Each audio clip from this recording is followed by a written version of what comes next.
Segundo livro de Samuel, capítulo de número 6,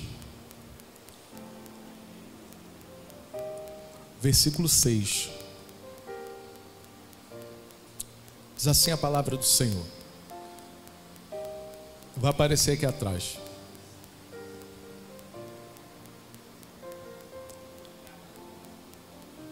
Travou? Mas vamos lá.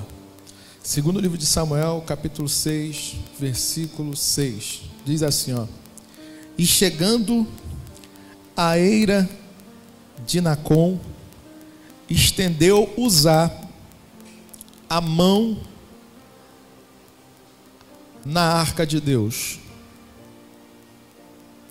porque os bois deixaram pender, e a ira do Senhor se acendeu contra Uzá, e Deus o feriu ali por irreverência ou imprudência, e morreu ali junto à arca de Deus.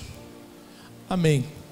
Irmãos, esse texto aqui é um texto bem complexo da palavra de Deus, porque refere-se a um homem chamado Uzá e o seu irmão Aiô.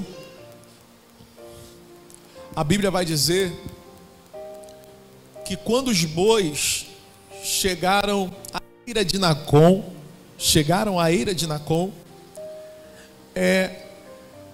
ali os bois tropeçaram e a arca de Deus caiu. Só que para a gente entender esse texto, entender qual foi a irreverência aqui nesse texto, a gente precisa ir lá atrás. Por quê? A arca de Deus, Deus dá essa arca lá para Moisés, dizendo: Moisés, você vai construir um tabernáculo. Lá no livro de Êxodo, você vai construir um tabernáculo, e dentro desse tabernáculo você vai fazer uma arca. Essa arca terá que ser de madeira de acácia, toda coberta de ouro. Você vai colocar, naquela época Deus deu a medida em côvagos. Por quê? O sistema de milímetro, centímetro ainda não existia. Então como é que era feito? Igual fez a arca de Noé, em côvago. Vem aqui rapidinho, Anderson. Rapidamente, Enéas também, vem aqui, rapidinho. Como é que era feito? Existia, sobe aqui em cima. Existia alguns côvagos. O que era o côvago? Era essa medida aqui, ó. Daqui da minha mão até aqui, ó.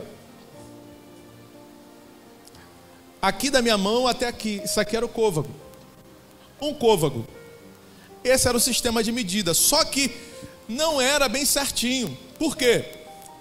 Havia o côvago romano. Côvago, é côvago. Côvado. Obrigado, irmãos. Obrigado. Então, olha só, preste atenção. Havia o côvado romano, havia o côvado egípcio e havia o côvado judeu. Então, qual era o problema? O problema é que alguns eram maiores do que o outro. Então, toda vez que se fala de côvado na Bíblia, a gente tem que saber se está falando do romano, do egípcio ou do judeu. Porque havia uma diferença entre a altura dos homens. Você imagina, ele faz assim, ó. Faz assim. Não, assim, de lado. A diferença é até uma covardia. Faz assim, Enéas. Então tinha uma diferença. O Enéas tem que ficar para cá, que ele é maior. Havia uma diferença. Havia uma diferença. Então assim, existia normalmente ali 3 sistemas, né, de medidas, dependendo da área, do tamanho da pessoa. E ali Deus deu esse sistema de medida para que Moisés fosse construir essa arca. Aí eles pegaram uma madeira de acácia, segura aqui para mim, uma madeira de acácia, está aqui a arca de Deus, a arca da aliança, está aqui. Aí o que eles fizeram? Deu todo o sistema, tinha mais ou menos 1,10 m de comprimento, 70 de altura e 70 de largura. Então essa era a medida que Deus deu, passando para centímetro. Pode sentar, obrigado. Então o que acontece? Preste bem atenção. Qual foi a situação ali? Deus deu para ele e falou assim, ó, você vai fazer uma arca toda de ouro. Ela vai ser por dentro de madeira, madeira de acácia. Por que a madeira de acácia, irmãos? Por que a madeira de acácia? Porque era uma madeira quase que infinita. Não pega cupim, uma madeira muito forte. E aquela madeira, eles fizeram também a arca de Noé. É a mesma madeira. Mas Deus dá a Moisés e fala assim, você vai fazer a arca. O que a arca representava? A arca era o instrumento mais importante do tabernáculo. A arca ficava no lugar chamado Santo dos Santos.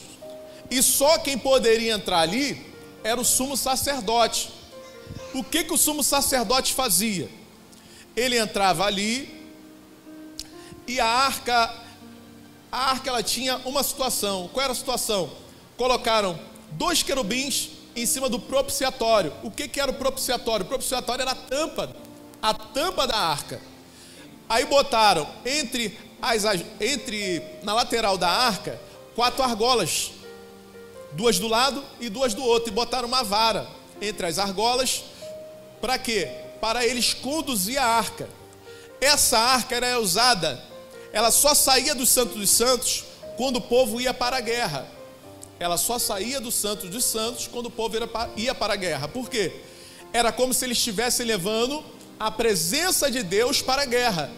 E a Bíblia vai dizer que Moisés faz tudo como o Senhor havia dito. Faz tudo.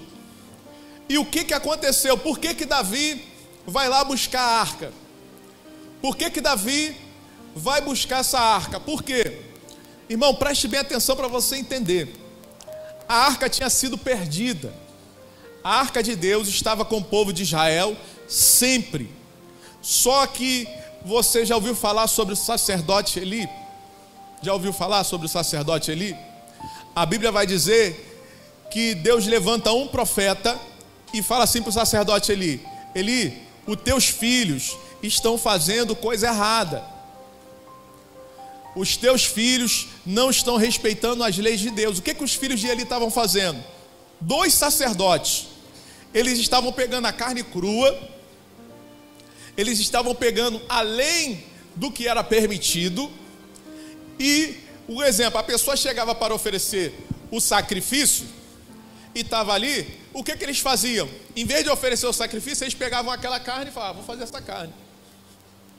Eles faziam isso. E era para fazer o que? O sacrifício. E quando eles estavam fazendo ali aquele sacrifício, cozinhando daquela carne dos animais, o sacerdote ele tinha que pegar um garfo e colocar ali. O que ele pegasse com aquele garfo era para ele e para a família dele. E o resto era oferecido a Deus. Os filhos de Eli estavam pegando, falando, não, essa carne é nossa. Pegava e levava. Qual era outra situação que os filhos de Eli estavam fazendo? Existiam as mulheres que serviam na porta da congregação. Eles estavam dormindo com aquelas mulheres na porta da congregação. Diz a Bíblia Sagrada. Então, Eli estava ali com seus filhos. Aí chega um profeta e fala assim, o povo já estava reclamando disso. E Eli também estava numa situação que ele não estava conseguindo corrigir os seus filhos mais. Ele chama os filhos e tenta corrigir. Aí Deus fala assim, para o profeta, vai lá, avisa Eli. Aí Deus também aparece para Samuel e fala, Samuel, eu não quero mais nada com a casa de Eli. Eli esperto, sabendo que Deus tinha falado com Samuel, falou, Samuel, me fala tudo, seja fiel. Samuel vai e fala tudo. Deus falou isso, isso e isso. Sabe o que ele fala? Que Deus faça o que bem ele aprouver. Deus faça o que ele quiser. Foi isso que ele disse. Que Deus faça o que ele quiser, o que ele achar bem aos olhos dele. Ele vai falar isso. Irmãos, foi o fim da família de Eli. Por que eu estou falando da família de Eli, pastor? Por que o senhor está falando da família de Eli? Porque a família de Eli era a família que segurava a arca, era a família escolhida por Deus. E nesse tempo aqui, houve uma guerra entre os filisteus, uma guerra muito forte, uma batalha muito forte, uma coisa que o povo de Israel estava sendo exterminado. Em uma noite só mataram mais de 1000 pessoas, milhares de pessoas. Os filisteus mataram muita gente. Sabe o que o povo faz? O povo fala assim: vai lá, busca a arca e busca os filhos de Eli. Introduz os filhos de Eli entre os querubins. Por quê? Se você for ver a arca, ela tem 2 querubins assim. E entre os 2 querubins, no meio, habitava a presença de Deus. E eles falam: introduz agora os filhos de Eli perante a arca, para Deus nos dar vitória na guerra. Só que a Bíblia vai dizer que a família de Eli já tinha sido reprovada por Deus. A família de Eli, e está ali os filhos de Eli. Ah, Senhor, eu imagino os filhos de Eli, dá vitória na guerra e deu nada de aparecer. Dá vitória na guerra e deu nada de aparecer. Eu imagino os filhos de Elias ali, suando e falando com Deus. E Deus fala: não, já reprovei a tua casa. Irmãos, eu sei que a matança foi forte. Entraram os filisteus aonde os filhos de Eli estavam e mataram eles também. Irmãos, foi algo assim sanguinário. Foi uma guerra que eles nunca tinham passado até o momento. Os filhos de Eli foram mortos e pegaram a arca. Veio um homem correndo até a presença de Eli e fala assim: Eli, os teus filhos morreu e tem mais. Levaram a arca de Deus. A mulher de Finéias, Eli tinha 2 filhos, Ofni e Finéias.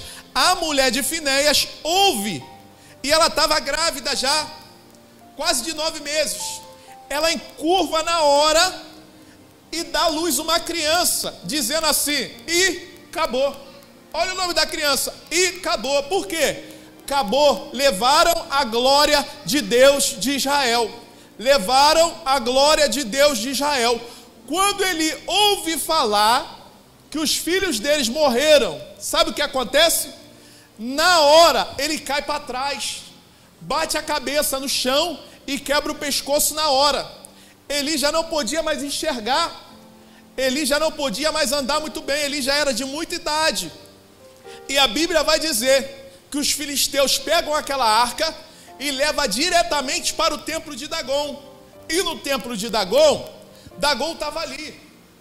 Dagon era o deus deles. Mas quando chega de madrugada, a Bíblia vai dizer que a cabeça de Dagon cai perante a arca. Eles vão lá e chamam os homens que faz o reparo na cabeça de Dagon. Fica perfeitinha. Na próxima madrugada, não cai só a cabeça não, cai os braços também. De frente para a arca, eles vão lá e fazem o reparo de novo. E de novo, cai pela cintura, cai cabeça, cai braço, cai tudo de frente para a arca, em adoração à arca de Deus. Os filisteus falam: vamos ter que tirar essa arca daqui. Tira essa arca daqui, porque o povo está passando mal, o povo está morrendo, e o problema é a arca. Então eles pegam aquela arca e levam até a cidade de Asdod. E na cidade de Asdod, o pessoal começa a ter o quê? Uma grande úlcera. Tem uma grande úlcera e não para. Não para. Eles começam a passar mal. Eles começam a ter problemas de saúde. E eles percebem o quê? Isso é a arca de Deus. Tira a arca da cidade de Asdod e leva por outras cidades circunvizinhas. E depois leva para Bet-Semes. Quando chega em Bet-Semes, fala: não, a arca vai ficar aqui de beleza, de boa. Sabe o que acontece? Os homens começam a ter hemorroida e sangramento. Aí eles falam assim: foi a arca. Foi a arca. Aí tira daquela cidade a arca e leva para Kiriat Jearim. E coloca onde? Na casa de Abinadab. Abinadab, sabendo da história, manda botar a arca onde? No outeiro da casa, no terraço da casa. Colocando a arca ali do terraço da casa, irmãos, os filisteus estão falando assim: a arca foi entregue, deixa ela ali quietinha, para não ter mais morte no nosso meio. A Bíblia vai dizer que por 20 anos o povo de Israel não para de chorar, porque a arca simbolizava a presença de Deus. A arca simbolizava a presença do Todo-Poderoso na vida do povo de Israel. Você imagina, irmãos, você é acostumado a sentir a presença de Deus, você é acostumado a sentir a glória de Deus, e do momento para o outro, a glória se acaba, Deus não fala mais. Irmãos, 20 anos o povo chorando, 20 anos o povo chorando, imagina, durante 20 anos, aquele povo chorando, porque a arca não estava mais no nosso meio, a arca não estava mais no meio do povo de Israel.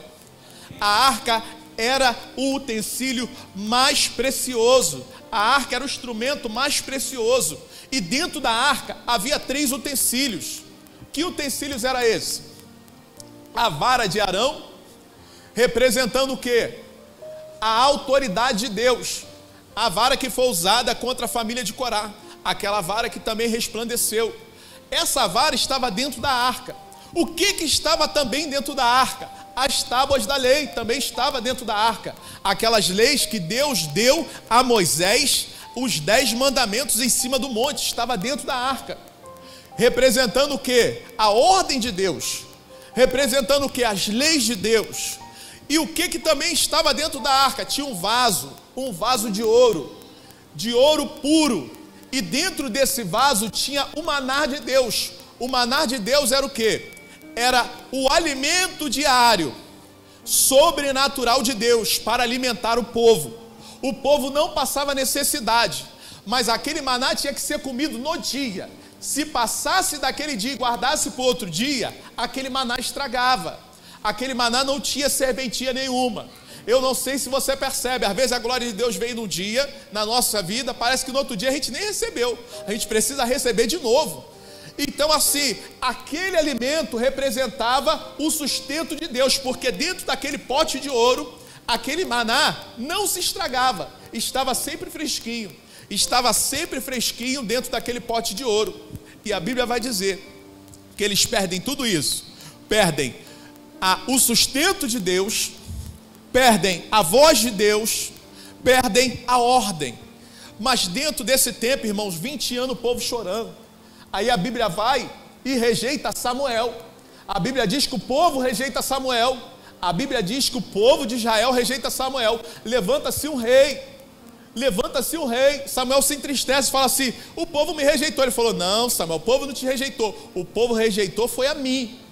Deixa eles. Levanta-se um rei chamado Saul. E esse rei reina por 40 anos.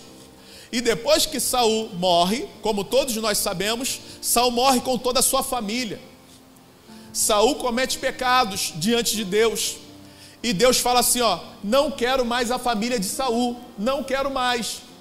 Porque Saul pecou, não quero mais, Saul desrespeitou, eu não quero. Agora, Samuel, pega lá e vai ungir Davi. E Davi é o novo rei de Israel, você sabe muito bem a história, que Davi vai lá, mata os gigantes. Davi vai lá e conquista todas as batalhas que Saul deixou do passado. Davi conquista as batalhas do presente e Davi conquista as batalhas do futuro, porque depois de Davi houve 40 anos de paz, assim no reinado de Salomão. E a Bíblia vai dizer, irmãos, preste atenção como é que a Bíblia faz. A Bíblia vai dizer que Davi, depois de pegar todo mundo e aniquilou todo mundo, porque Davi, como ele já vem de uma linhagem de adoração, Davi sabia atrair a presença de Deus. E como Davi sabia atrair a presença de Deus, Davi era um homem que ele tinha muito sucesso na batalha. Davi era um homem que ele pegava pessoas que não tinham nada a ver com a situação e falava assim: a partir de hoje vocês vão ser os melhores guerreiros. Davi tinha um poder de convencimento. Por quê? Porque Davi tinha a presença de Deus. Quando Davi falava, o povo parava. E Davi não era grande como Saul, Davi era pequeno, Davi era franzino, mas Davi matava muito mais do que Saul. Por quê? Davi tinha a presença de Deus. Davi sabia trazer a adoração de Deus, se humilhar perante o Senhor. E a Bíblia vai dizer que quando tudo cessam as guerras, cessam as mortes, cessa tudo, o povo fala: Davi, vamos trazer a arca de volta para Jerusalém, vamos trazer a arca do Senhor que foi tomada. Davi pede para investigar aonde estava essa arca, e foram descobrir que a arca estava na casa de Abinadab. O que eles fazem? Vamos lá pegar a arca. Faz um carro de boi, lindo, bota os boi para frente e faz uma arca, uma carroça nova, faz uma carroça novinha e fala assim: vamos lá pegar agora. E vai todo mundo. Imagina um cortejo. Eles pegam e vão naquela direção.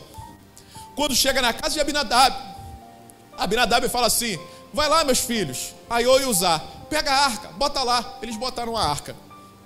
Irmãos, preste atenção. A Bíblia vai dizer que a arca estava vindo, normal.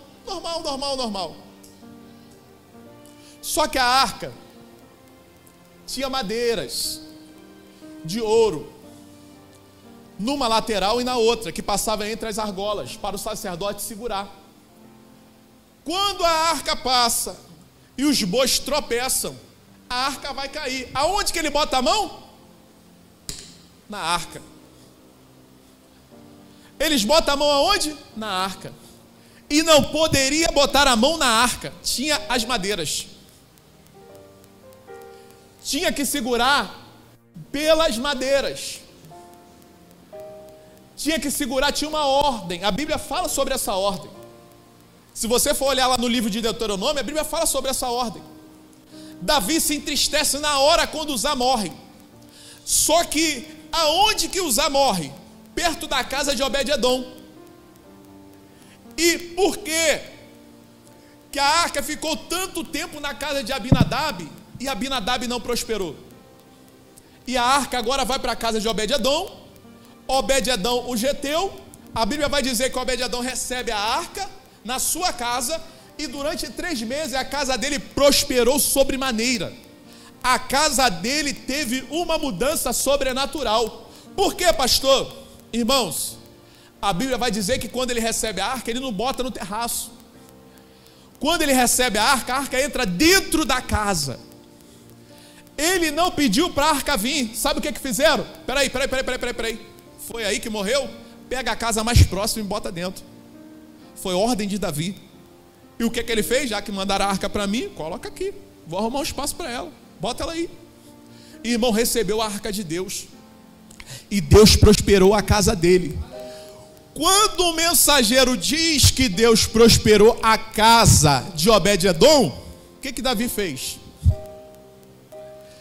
A Bíblia vai dizer que Davi vai pesquisar o porquê que Deus tinha prosperado a casa de Obed-edom.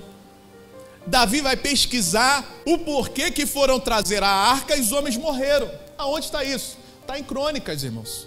Está no livro de Crônicas. A Bíblia vai dizer o seguinte, que só os levitas, por que os levitas? Quando fala de levita, fala de sacerdote. Todo sacerdote era da linhagem dos levitas. Todo sacerdote era da linhagem dos levitas. Só os levitas poderiam carregar a arca, mas ninguém.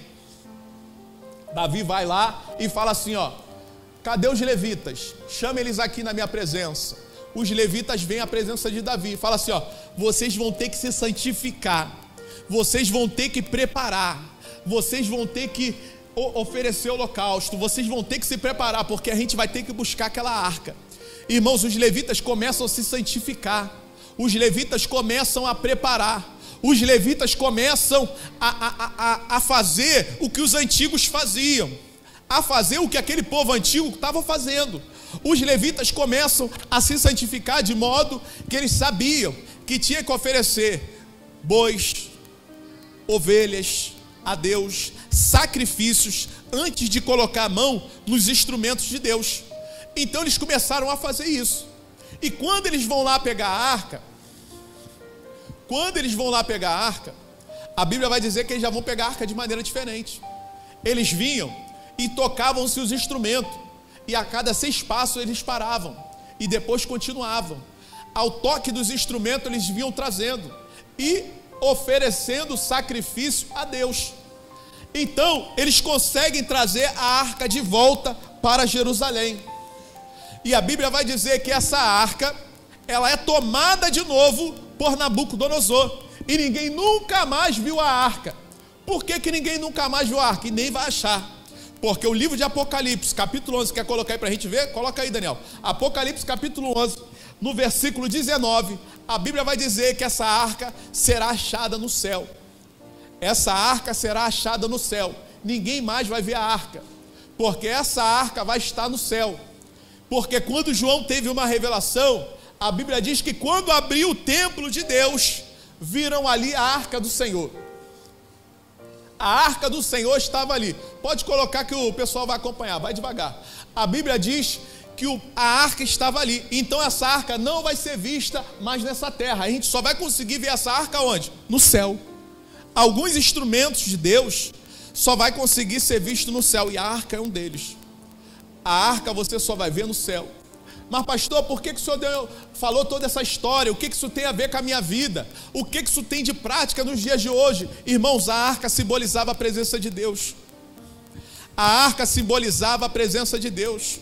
E aquele maná ali, aquele maná, o sustento de Deus, aquele pão, aquele maná que estava dentro do vaso de ouro, ele é o pão vivo que desce do céu, representa a pessoa de Cristo. O pão vivo que desce do céu representando a pessoa de Cristo. E eu digo para você, você que está aqui nessa noite, você precisa ter a arca de Deus na sua casa. Você precisa ter a arca de Deus na sua vida. Você precisa ter a arca de Deus na sua família. Porque sem a arca de Deus, você fica sem direção. Vem a guerra, vem a luta, vem a dificuldade e você não tem direção. Por quê? Porque não tem a presença de Deus. E o que o povo fazia? Toda vez que ele ia para a guerra, pegava aquela arca e falava assim: vamos colocar a arca na guerra, porque Deus vai se apresentar na guerra e vai nos dar vitória. E eu digo para você, se a arca estiver contigo, Deus vai te dar vitória em meio às tribulações da tua vida. Um povo sem a presença de Deus, um povo sem a visão de Deus, um povo sem a visão espiritual, é um povo sem a arca. É um povo sem a arca. A arca de Deus hoje é o quê? O que é a arca de Deus hoje? A Bíblia diz o seguinte: aonde tiver 2 ou 3 reunidos em meu nome, ali eu. Quando você está numa célula, ali é a arca de Deus também. Quando você está unido com seu esposo em oração, com a sua esposa em oração, ali se manifesta a arca de Deus. Quando você está orando pelo povo, você está trazendo a arca de Deus para a sua vida. Está aqui uma igreja, isso aqui é um templo. Aí muitos falam assim: pastor, esse púlpito é santo. Irmão, santo não é o púlpito, santo é as pessoas. Santos são as pessoas. Santos não é o púlpito, santos são as pessoas. Isso aqui sem a presença de Deus que está sobre a vida de cada um de nós não é nada. Isso aqui é apenas consagrado a Deus. Nós consagramos a Deus para culto. Mas santificação aqui é através de nós, que a Bíblia diz que nós somos santos e separados do Senhor. Não porque deixamos de ser pecador, não, é porque o sangue de Cristo nos justifica de todo pecado. E eu digo para você, o povo só teve alegria de novo depois de 60 anos. O reinado todo de Saul foi sem a arca de Deus. E depois de 20 anos de luta de Davi vai lá e pega de novo aquela arca. Depois de 60 anos, a arca volta para a mão do povo. Depois de 60 anos, a arca volta para o povo de Israel. E eu digo para você, não deixa a arca sair da tua vida. Não deixa a arca sair, a presença de Deus sair da tua casa. Porque uma vez que ela sai, irmãos, não é assim para ela voltar não, ó. Ela não volta, não piscar. Às vezes quando a arca cai, quando a arca sai da vida de uma pessoa, ela demora para voltar. Por quê? Muitas das vezes você tem que ir aonde você caiu para retratar o perdão, retratar uma aliança, retratar não somente com os homens, mas com Deus também. Então, o que significa a arca hoje? A voz de Deus. E como está a voz de Deus na nossa vida? Como pode estar a voz de Deus na nossa casa? Como pode estar essa voz de Deus na nossa casa? Como ela pode estar? Através de uma célula. Através, irmãos, de oração. Através de busca.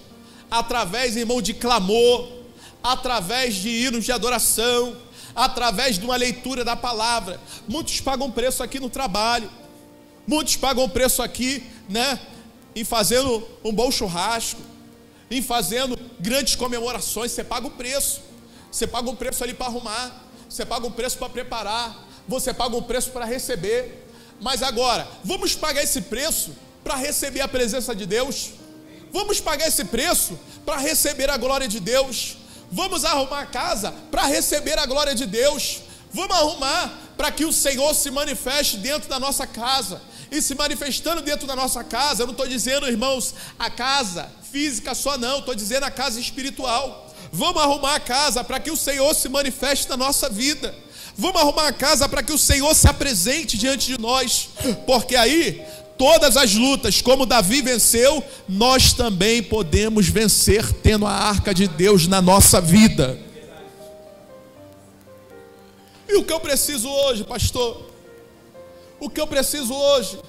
Irmão, se você não ouve a voz de Deus, se você não ouve a voz de Deus, dificilmente você vai conseguir vencer grandes vitórias. Um homem sem a presença de Deus, uma mulher sem a presença de Deus, irmãos, não consegue fazer a obra de Deus de maneira plena. Sabe por quê? Está indo na força do braço. Está indo na força do braço. E o que está faltando para a nossa igreja é a presença de Deus. O que está faltando para a igreja no Brasil é a presença de Deus. O que está faltando na igreja, no mundo, irmãos, é a presença de Deus. Poucas pessoas têm usado a arca de Deus. Alguns já perderam a arca de Deus. Alguns já perderam a sensibilidade de Deus. Sabe o que é a sensibilidade de Deus? Não é na força do teu clamor, não é na força do teu aleluia, não é na exposição de uma palavra bem pregada. Sabe o que é a sensibilidade de Deus, irmãos? É estar na direção certa, é estar ouvindo Deus todo dia, é estar sublinhando todo dia, é conseguir comer do maná todo dia. O que é o maná? É aquilo que você fala assim: eu estou trabalhando, mas eu sei que Deus está me dando todo dia. Isso é o maná de Deus, isso é a presença de Deus. Isso são coisas que Deus vai acrescentando. É você falando assim: eu estou trabalhando na minha célula, mas o crescimento não chegou, mas eu estou vendo ele chegar. Deus está falando comigo e vai chegar na minha célula, vai chegar na minha casa, vai chegar na igreja, vai acontecer um milagre na minha vida. Eles vão ver a presença de Deus se manifestar em todos esses grupos. Eu já estou vendo a presença de Deus aqui, irmãos, manifestando sobre a vida dos jovens, sobre a vida das crianças, sobre a vida dos adultos, sobre a vida de cada um. Deus vai fazer o milagre. Como, pastor? Quando nós pegarmos a arca de Deus da maneira que se deve pegar, como eles pegavam. Os sacerdotes vinham um na frente, outro atrás, um na frente, outro atrás, colocavam no ombro e iam, irmãos, como soldado, passo a passo, na unidade, no amor, na reverência ao Senhor. Isso era carregar a arca de Deus.